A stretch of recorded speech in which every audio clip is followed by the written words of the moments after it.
बड़ी माजरत खा हूँ, लेकिन ये जो सरबराह रहबर आला इत्तलात है, उन्होंने ये भी तो कहा था ना कि दुश्मन नफसियाती जंग का सहारा ले रहा है और सबको बाखबर और होशियार रहना चाहिए।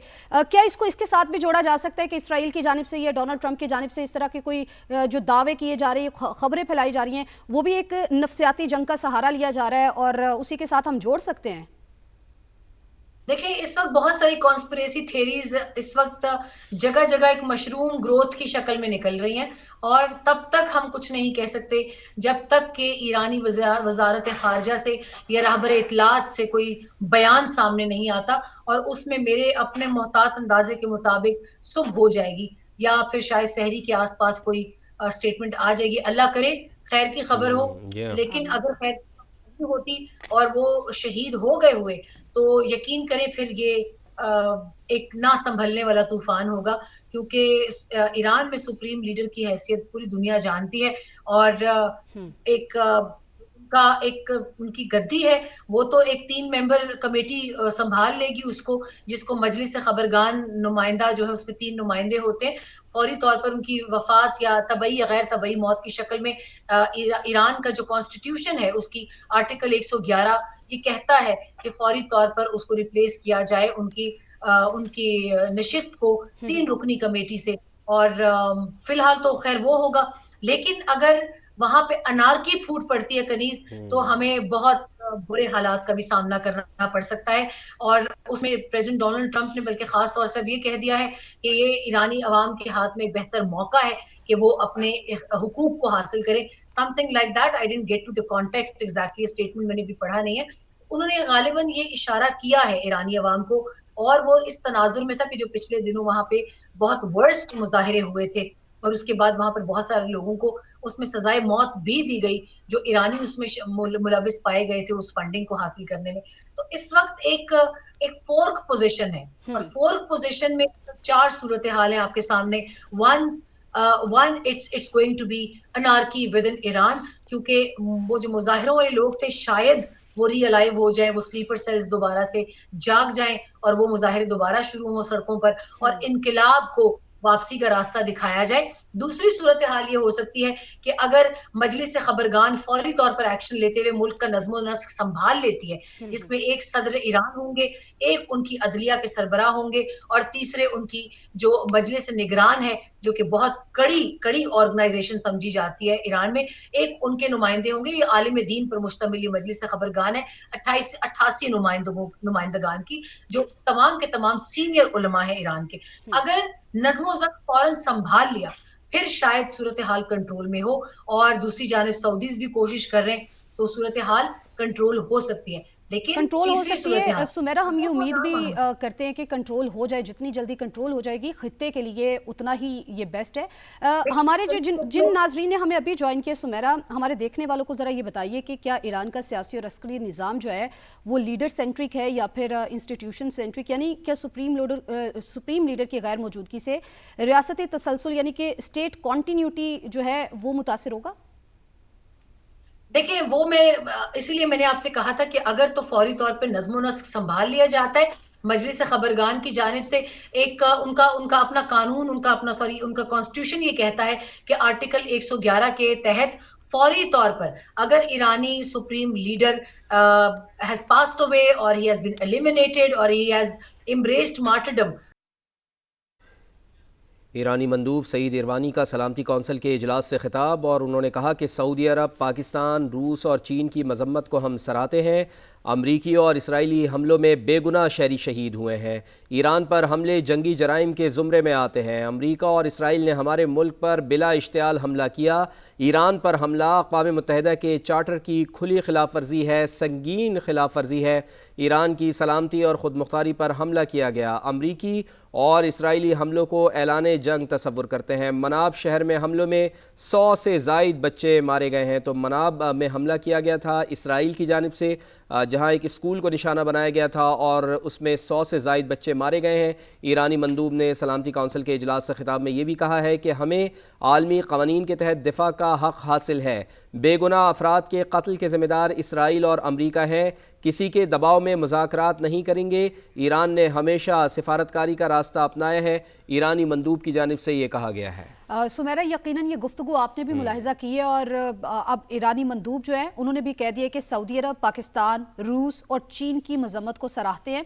और अब तो हम ये उम्मीद भी कर सकते हैं कि अब ये जिन ममालिक का नाम भी लिया गया है ये तो अब किरदार जो है सऊदी अरब तो निभा रहा है, पाकिस्तान भी निभा रहा है, रूस और चीन की तरफ से भी इसी तरह का किरदार जो है आगे हम देखेंगे कि वो भी निभाएंगे।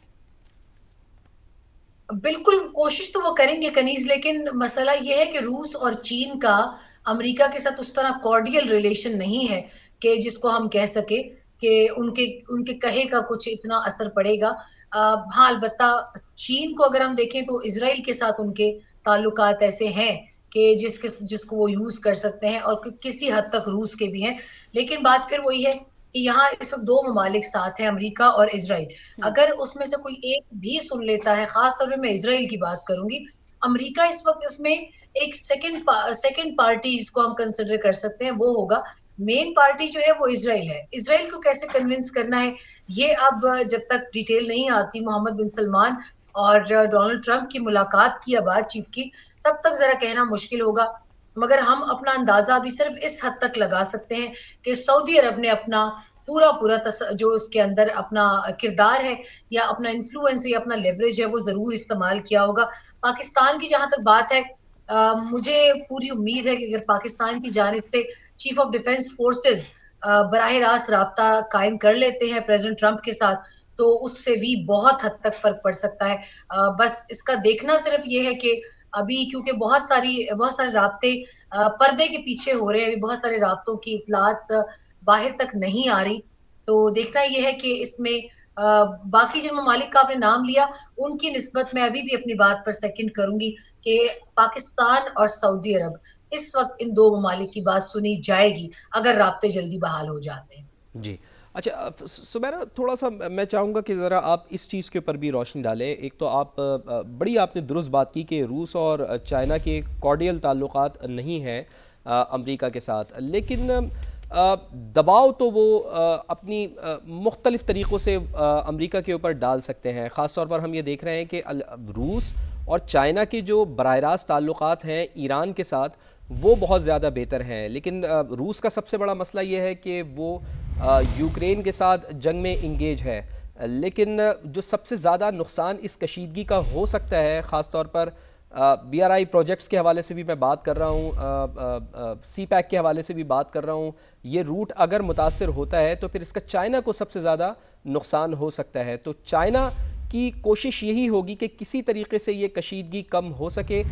तो चाइना डायरेक्टली इन्फ्लुएंस कर सकता है सऊदी अरब को भी।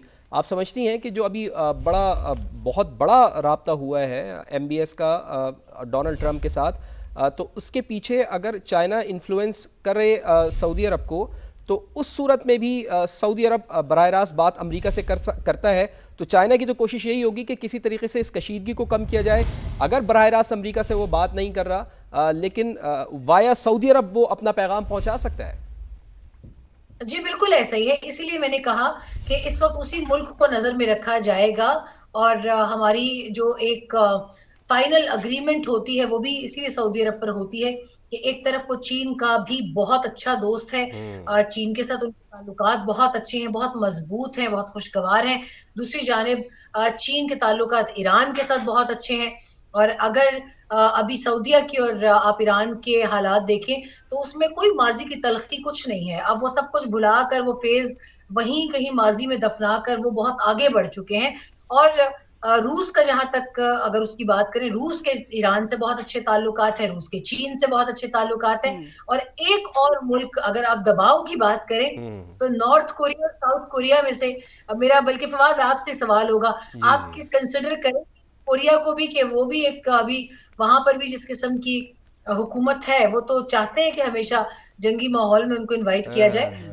एक वो भी है जिसकी हमने अभी तक बात नहीं की, ईरान के पास बैकिंग में 3 बड़े मजबूत ममालिक हैं कि जिनको वो मुश्किल वक्त में देख भी सकता है और बुला भी सकता है। मगर उस हद तक अगर बात ना जाए तो बहुत अच्छा होगा, क्योंकि अगर वो 3 मुल्क कूद पड़े इसमें, अव्वल तो चाइना का अपना एक इकोनॉमिक विजन है जिसको वो परस्यू कर रहे हैं, इसलिए वो जंगी माहौल से जरा दूर रहते हैं।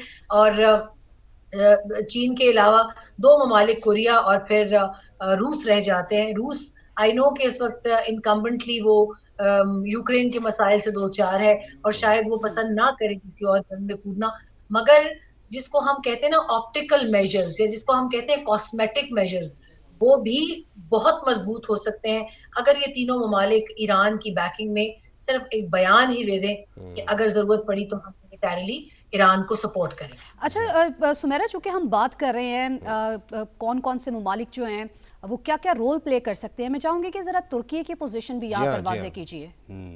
بہت اہم ہے. ترکی بالکل یقیناً بہت اہم ملک ہے، اور ترکی کی خاصیت یہ ہے کہ وہ ملک بہت خوبصورتی سے تمام تر تعلقات کو بغیر کریڈٹ لینے کی کوشش کیے وہ بہت سارے معاملات کو اکثر بند دروازوں کے پیچھے ہی سالو کرا دیتے ہیں. ایک بہت خوبصورت دل کی قوم ہے، میں یہی کہوں گی کہ وہ بھی خطے کی بدامنی سے بہت دور بھاگتے ہیں، کوسوں دور بھاگتے ہیں، اس لیے ان کی کوشش یہ ہوگی.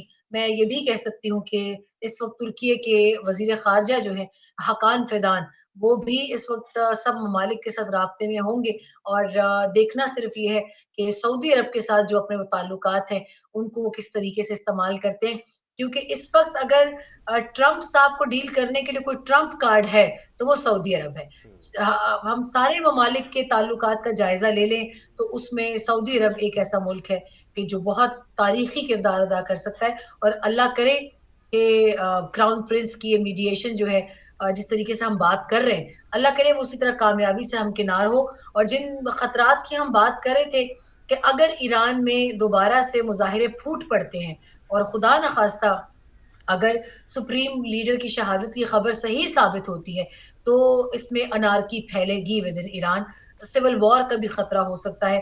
رضا پہلوی کی آپ سٹیٹمنٹس دیکھ رہے تھے، اور میری تشویش کا باعث صرف یہ چیز ہے کہ کچھ دن پہلے جو گارڈین کاؤنسل کے 3 رہنماؤں کی جو ذیلی کمیٹی ہوتی ہے، سب کمیٹی، ان کے حوالے سے بھی اطلاعات آئی تھی کہ وہ سپریم لیڈر کے آلٹرنیٹو کے لیے نمائندگان کی ایک خفیہ فہرست جو ہے اس کو تیار کرے تھے. گو کہ یہ میڈیا کی اطلاعات تھی، مگر ہمیشہ دھواں وہیں سے اٹھتا ہے جہاں کچھ آگ لگی ہوتی ہے.